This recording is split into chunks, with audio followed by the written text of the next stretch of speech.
Bonjour, on se retrouve aujourd'hui pour une nouvelle vidéo. Il sera question du Quartarone Guitar Reverie, qui est un instrument virtuel pour la librairie Contact des Native Instruments. Claudio Quartarone est un guitariste italien et compositeur. C'est un créateur d'ambiance sonore unique et originale avec une identité particulière. Le son électrique de Claudio Quartarone a été échantillonné par la société australienne Valiant Samples pour créer donc un instrument numérique qui reproduit fidèlement toutes les caractéristiques et son toucher de guitare bien particulier. Donc un son spécial pincé avec les doigts qui est la touche unique et distinctive de ce qui caractérise en fait la technique de Claudio, qui n'utilise pas de médiateur et étant plutôt d'une formation classique à la base. Et son jeu est un mélange en fait de jazz et de musique complètement adaptée pour le cinéma. Donc toute la philosophie de ce projet en fait a été d'essayer de recréer ces textures cinématographiques uniques et pour les rendre jouables. L'idée ici donc c'est pas de reproduire intégralement son style de jeu, mais Valiant Samples a opté plutôt pour une approche du sound design, ajoutant la possibilité d'ajuster, de créer vos propres sons à partir des outils disponibles, mais toujours connectés au même style et au timbre du musicien. Alors, c'est pas un simulateur de guitare au son réaliste, hein, ce n'est pas le but ici, c'est un instrument au son surréaliste, plein d'ambiance et de caractère, un outil pour ajouter de la texture à votre musique. Les possibilités sont quasi infinies, hein, on peut combiner plusieurs sons à la fois, il est possible d'obtenir un résultat timbral toujours différent. Tous les sons que vous entendez proviennent de sa propre guitare, hein, qui est une Greg Bennett AV7BK, et si vous êtes adepte des musiques ambiantes, eh ben vous allez vous régaler. Le plugin est compatible avec Contact en version payante et gratuite, la version minimum 6.2 ou supérieure, et il est disponible également au format NKS pour les complete control. Le prix est de 79$, soit environ 67 €. Le poids, c'est 17 Go de samples non compressés, 9,5 au téléchargement. Un processeur i7 est plutôt recommandé pour que ça fonctionne. Moi j'ai un i5, ça fonctionne aussi, c'est un petit peu plus lent, mais ça fonctionne bien. Pensez à mettre à jour la base de données en lançant Contact ou Complete Control en mode autonome avant de l'utiliser dans votre séquenceur audio numérique, hein, pour mettre à jour la base de données. L'enregistrement de licence se fait via le Native Access comme d'habitude, et le chargement se fait directement depuis la bibliothèque de Contact, et non pas dans un répertoire additionnel, c'est quand même beaucoup plus pratique. Il comporte 150 presets qui sont divisés en 3 catégories, guitare, pad et key, plus un fichier initialisé sur lequel on va pouvoir travailler. Donc je vous propose de découvrir tout ça maintenant, si vous le voulez bien. Alors, nous voici dans Ableton Live. Je viens de charger en fait l'instrument virtuel Contact, hein, qui est le sampler de Native Instruments, et donc j'ai cliqué sur notre fameux instrument Quartarone Guitar Reverie, qui se présente comme ceci, avec 3 banques de sons, orientées guitare, pad et key, les claviers, et un fichier initialisé que je viens de charger. Je vous ferai une vidéo à part sur les démonstrations de presets, hein, justement sur cet instrument virtuel, de façon à ce que vous puissiez avoir une idée de la qualité audio, et je vous propose de voir comment fonctionne ce module. Alors on a 2 fenêtres, ici une fenêtre d'effet et une fenêtre main, et ici on va chercher directement charger jusqu'à 1 ou 2 samples, hein, A et B. On a toute une configuration ici qui correspond à la gestion du sample A et du sample B, et on va chercher ici pour commencer donc nos échantillons. Donc ils sont au nombre de 26 au niveau de la source, hein, qui passe en fait de la guitare, une guitare ordinaire, au son de guitare un peu plus abstrait, hein. Ce sont des pads étirés avec des effets granulaires. Donc ici, sur la partie B, vous verrez qu'on a les effets qui regroupent en fait, que l'on va affecter soit sur le sample A, soit sur le sample B, et vous voyez qu'ici on a la saturation, la stéréo et la reverb qui sont affectés aux 2 samples en même temps. Les modules sont activés ou désactivés en cliquant sur les petits points. Je vous propose justement de désactiver tous ces modules pour commencer. Voilà, de façon à ce qu'on ne soit pas désorienté par rapport aux effets. Donc là, je vous propose d'écouter les sources sonores hein, qui sont la base du son. Ici, donc on a Sustain.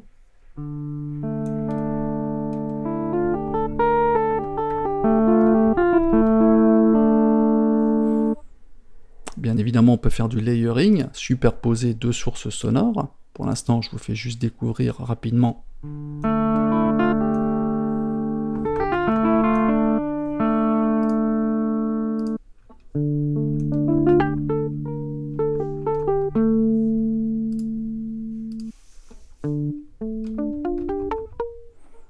En mute, très court, harmonique. Ça va nous permettre d'avoir des transients assez puissants. Ils sont plus percussifs.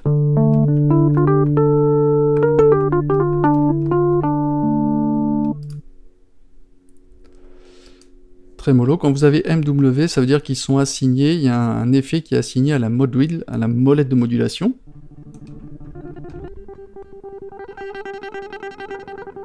Vous voyez, quand je bouge la mod wheel, hein, vous le voyez ici.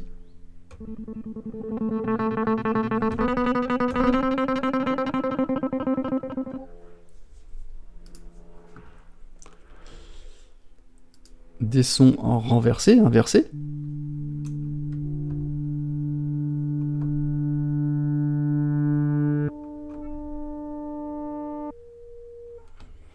Des sons assez planants. Reverse mute.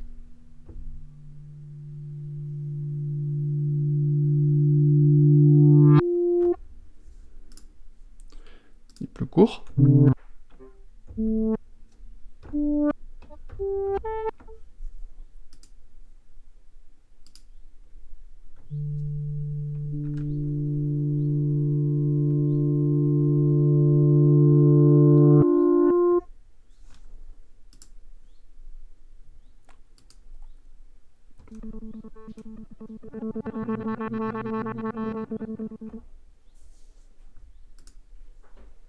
Guitare pad.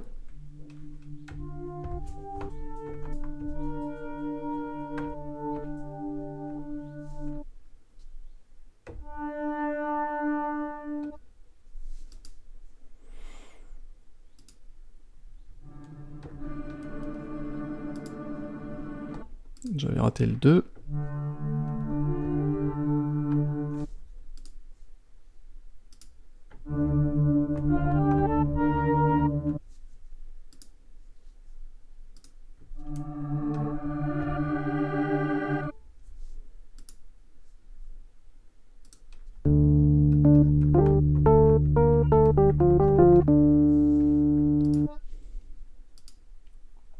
Ils sont plutôt granulaires. Ça fonctionne très bien avec des longues reverbs, avec un feedback. On prendra peut-être un exemple tout à l'heure.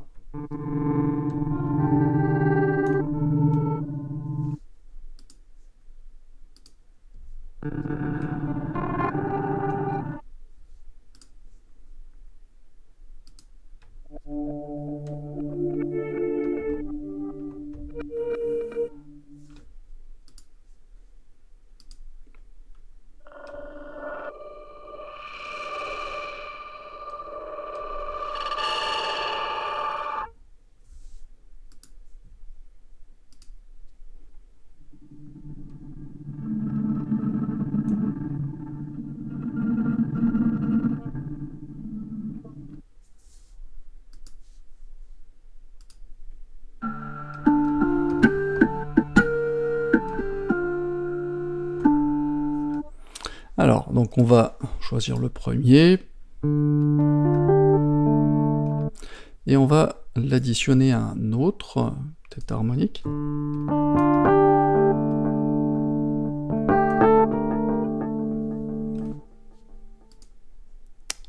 va prendre plutôt une guitare.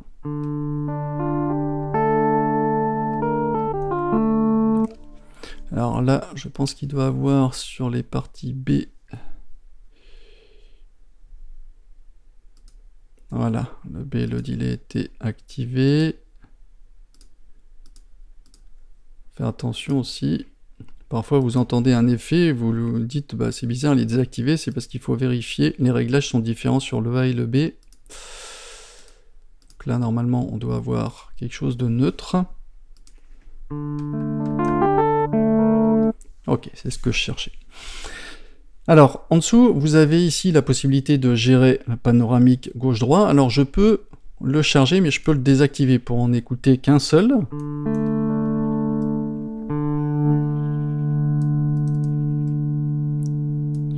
Le volume. Ici, on a les enveloppes ADSR, hein, Attack, Sustain, Attack, Decay, Sustain, Release. Donc ça, je vous invite à aller consulter mon tuto si vous ne savez pas ce qu'est une enveloppe ADSR. En gros, là, vous retardez entre... Hein, si vous ajoutez une attaque un peu plus longue, ben, quand vous allez jouer, le son va mettre un peu plus de temps à arriver à son point le plus haut.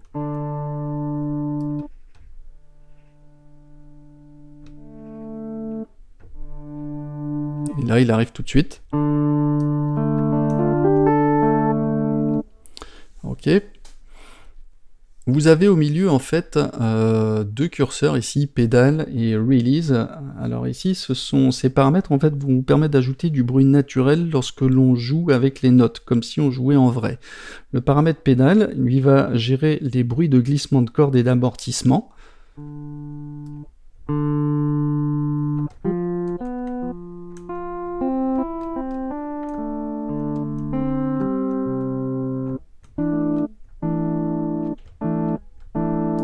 Alors je vais activer l'autre.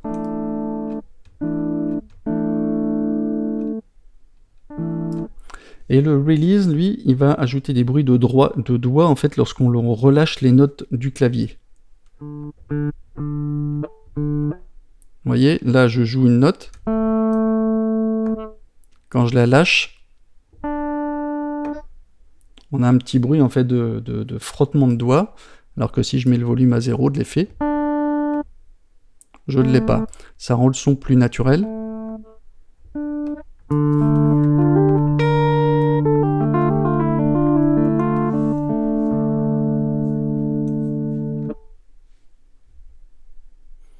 Ensuite ici, on a l'échantillon en entier et on peut faire commencer l'échantillon un peu plus tard, hein, dès qu'on va jouer une note.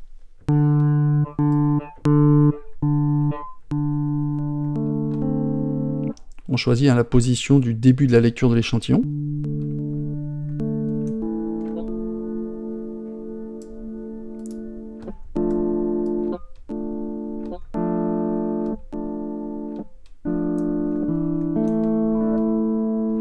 Ok. Ensuite ici, on a donc un genre de macros, hein, qui sont des cercles en fait, qui correspondent en fait à des commandes des effets principaux qu'on retrouve ici. Qui affectent les deux sources simultanément. Plus l'iris ici est petite, moins l'effet sera intense, et plus il sera gros, plus l'effet sera intense. Hein, donc sur la deuxième partie, comme on l'a vu tout à l'heure, on a des sections d'effets qui sont applicables ici comme un EQ sur le A, et on peut faire un réglage différent sur le B, avec le module on-off ici. Et on a les parties, comme je vous l'avais dit tout à l'heure, qui sont communes aux deux sources sonores A et B. On a un clavier en bas qui représente 3 zones, 2 qui sont vertes et une qui est bleue. La bleue correspond ici aux notes normales en fait, qui ont été échantillonnées de l'instrument, de E1, c'est-à-dire le Mi octave 1 jusqu'à DB, à savoir le Ré bémol octave 5. Et en fait, les zones vertes, ici, sont des notes en fait, qui ont été pitchées jusqu'à C0 et C6 pour les plus aigus, qu'on va pouvoir utiliser pour texturer un petit peu plus le son. Les sons sont étirés, notamment pour les sons type pad, qu'on pourra utiliser, ou pour les sons un peu plus granuleux. Donc les macros dont je vous parlais, la première ici correspond à la quantité de delay de reverb des deux sources, hein, qu'on peut accentuer comme ça ou diminuer comme ceci. Ici, on va jouer, donc c'est le paramètre de cutoff, de fréquence de coupure du filtre, avec les paramètres qui est assigné directement aux paramètres d'expression si vous avez un contrôleur MIDI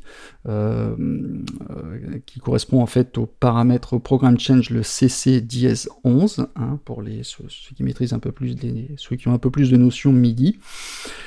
Ici, on a le paramètre de saturation qui va gérer la quantité de saturation du sample A et du B.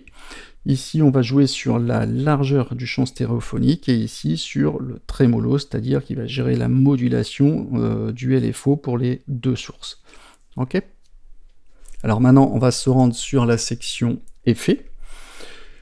Donc commutateur A et B, comme on l'a vu tout à l'heure, avec le on et le off. Alors donc je vais tous les remettre sur le... donc là, il est sur le on. On va mettre sur le on. Ici, lo-fi,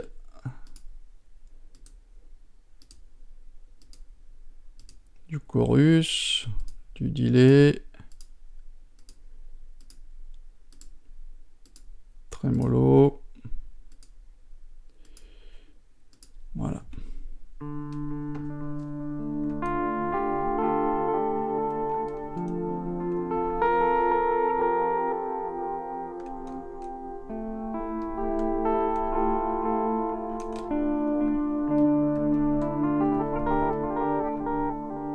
Alors tout de suite, hein, avec tous ces effets, ça fait déjà des choses un peu plus belles. Alors, donc ici, on se retrouve avec un EQ classique, avec la gestion du bas médium, du haut médium et des fréquences hautes, hein, pour le A et pour le B. Ensuite, on a le lo-fi qui va servir à dégrader le son, hein, notamment en termes de bits, avec la résolution en nombre de bits. Ici, alors je vais peut-être désactiver tout, en fait, c'était pas forcément une bonne idée ce que j'ai fait tout à l'heure. Toc.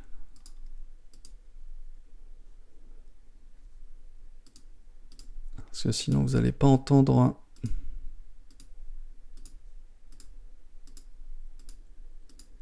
Toc. Alors le lo-fi, on va le mettre sur le A.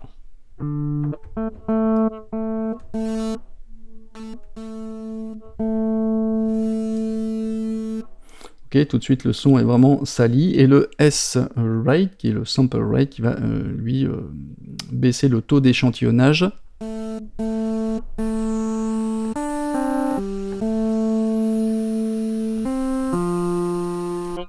Ok. Ensuite, on aura le filtre, donc le filter, que je vais activer. Alors ici, là, il était activé sur le deuxième, hein, on est d'accord. Donc je vais le désactiver. Alors ici, on a le paramètre filter, qui va nous servir à filtrer les fréquences avec le paramètre, alors je vais l'activer, avec le cutoff, la fréquence de coupure, on va couper certaines fréquences.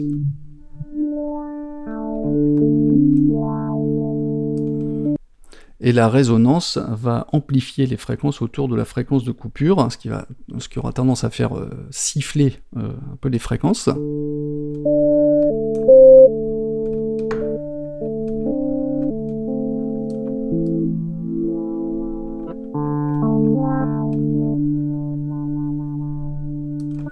Ok. Donc ensuite on a le trémolo. Le trémolo, donc on va l'activer comme ceci, avec un paramètre amount qui va ajuster la quantité de modulation. Hein, c'est un effet qu'on va retrouver ici dans les macros.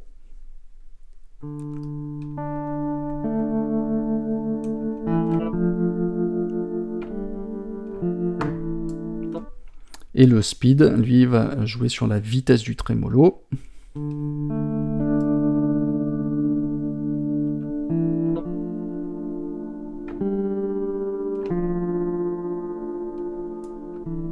Et on peut cliquer ici sur le speed pour activer, pour le mettre en synchronisation par rapport aux divisions rythmiques, comme ceci ou comme ceci, aux divisions rythmiques du séquenceur hôte.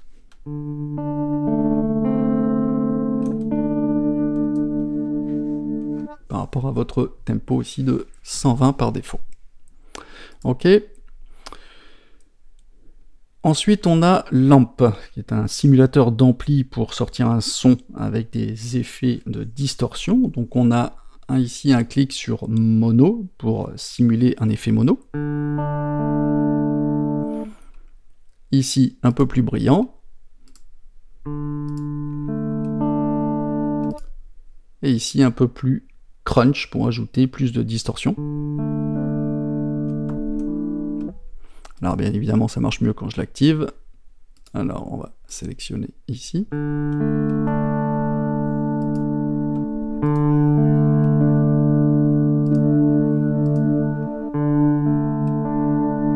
Et on peut tous les activer en même temps si on le souhaite. Laisser un peu plus brillant. On a le RHY qui va contrôler la quantité d'overdrive du préampli.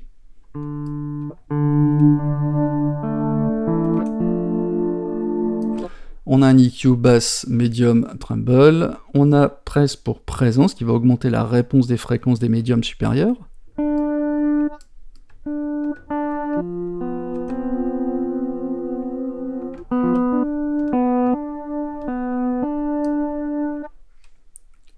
Res ici va contrôler en fait la réponse en fréquence des fréquences basses, si je puis dire.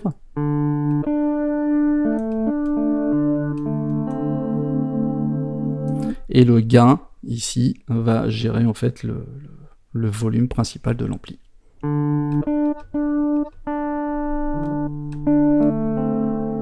Ok.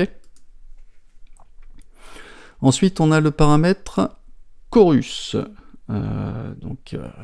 Ici, vous avez une barre en fait qui va gérer le volume de niveau d'envoi d'effets.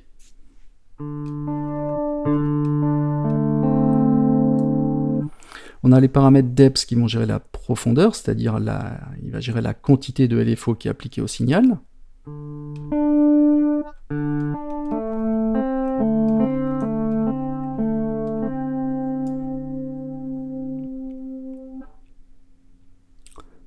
Le bouton phase, ici, il va ajuster la différence de phase entre les deux LFO, qui pilotent le canal gauche et le canal droit, dans la stéréophonie.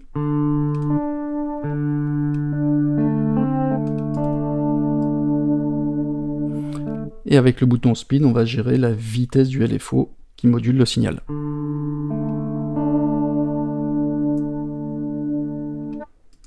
Ok. Après, on a la section donc delay, ici, pareil avec le volume d'envoi d'effet. On a ici un 16e qui va déterminer la longueur du delay en division rythmique.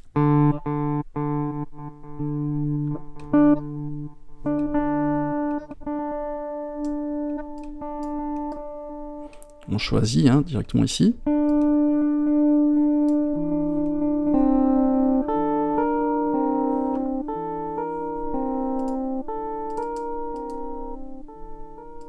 Je vais revenir sur un 4. Feed va ajouter du feedback justement pour réinjecter le signal dans la boucle, pour avoir notamment ça va être intéressant sur les sons type pad plus ambiants.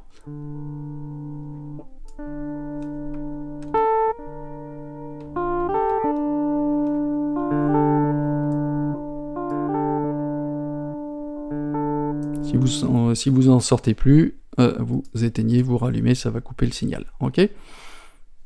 Le high cut va gérer la coupure des hautes fréquences du feedback dans le signal.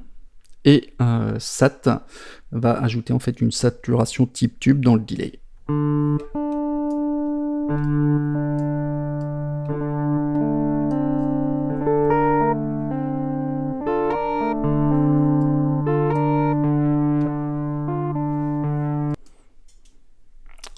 Ok.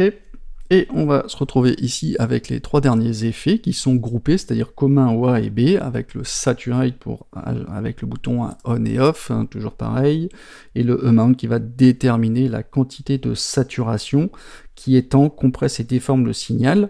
On va retrouver d'ailleurs dans le petit cercle ici avec ce paramètre-là. Ok.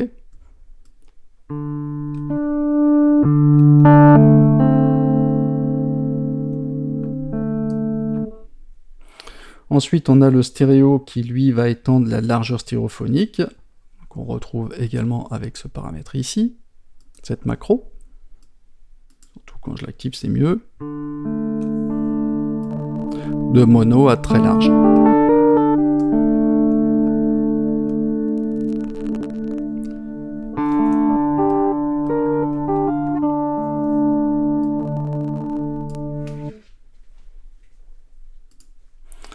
Et ensuite, on a le bouton Reverb, avec pareil, on dose l'envoi de l'effet avec 4 paramètres. On a le pré, qui est la pré-reverb, c'est-à-dire le retard avant, qui va déterminer en fait le retard avant que la reverb arrive.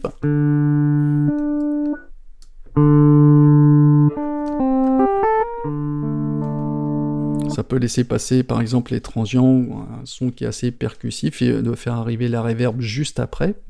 Okay, ou de faire arriver la reverb tout de suite. On a le paramètre feed qui crée en fait un effet de Larsen pour une reverb plus large.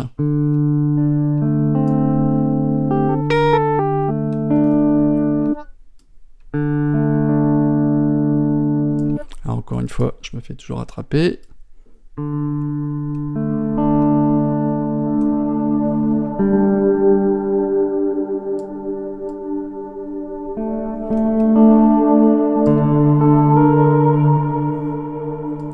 Elle est vraiment très belle cette reverb. Size va déterminer la taille de l'espace où vont s'exprimer les réflexions. Réduit et très large. Là,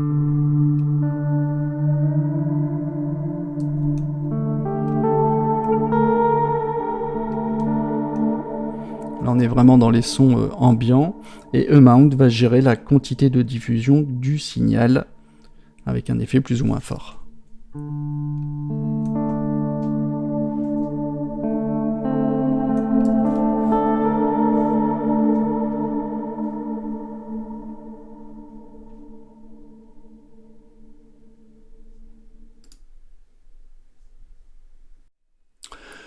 En conclusion, les sons sont très propres.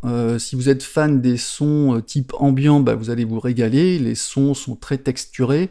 Ils conviendront parfaitement aux bandes sonores cinématographiques, pour les films, les documentaires, ou tout simplement pour enregistrer quelques suites d'accords que vous allez pouvoir utiliser en fond sonore lors de la diffusion d'un podcast ou d'une vidéo YouTube.